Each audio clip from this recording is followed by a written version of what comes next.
Hello guys, welcome to my at cook channel. আজকে আমরা নিয়ে চলে এসেছি মগজ মশলা রেসিপি। মগজ মশলা রেসিপি কিন্তু খেতে খুবই সুস্বাদু এবং দারুণ হয়। দেখে নেওয়া যাক আজকের এই রেসিপি। সর্বপ্রথম এখানে আমি কড়াইতে নিয়ে নিচ্ছি পর্যাপ্ত পরিমাণে সর্ষের তেল।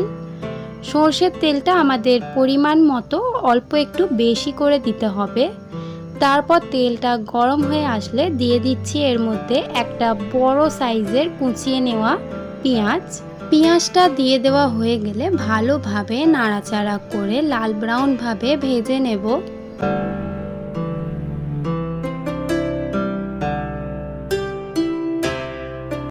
দেখুন এখানে পেঁয়াজটা অল্প একটু ব্রাউন হয়ে আসলে দিয়ে দিচ্ছি কয়েকটি মশলা।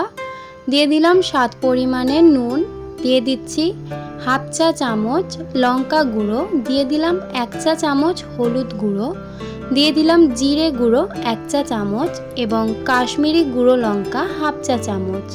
এরপর দিয়ে দিচ্ছি আদা এবং রসুনের পেস্ট প্রায় 2 চা চামচ। সবগুলি মশলা দেওয়া হয়ে গেলে ভালোভাবে নাড়াচাড়া করে মশলাটাকে কষিয়ে নেব প্রায় 2 থেকে 3 মিনিট।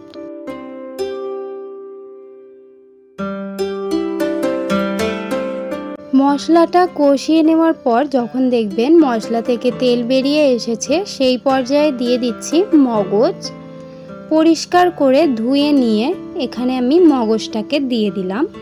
এবার ভালোভাবে হাতার ধারায় এভাবে আমরা একটু নাড়াচাড়া করে ভুনে নেব।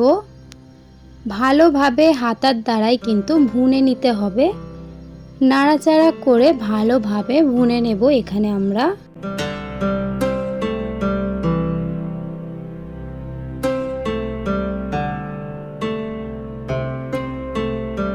এখানে আমার মগজটাকে ভুনে নিতে সময় লেগেছে প্রায় 10 থেকে 15 মিনিট। এর থেকে বেশি সময় লাগবে না। এবং দেখুন কত সুন্দর মগজটা কিন্তু আমাদের মশলা ফ্রাই হয়ে গেছে। দেখে বুঝতেই পারছেন কত সুন্দর কালার চলে এসেছে। এখানে আমাদের মশলা মগজ পুরোপুরি রেডি। এবার আমরা এই মশলা মগজটাকে আরও 1 মিনিট নাড়াচাড়া করে তারপর আমরা এটাকে সার্ভ করে নেব। যদি আপনাদের এই ভিডিওটা ভালো লেগে থাকে তাহলে অবশ্যই লাইক, শেয়ার এন্ড সাবস্ক্রাইব করে দেবেন।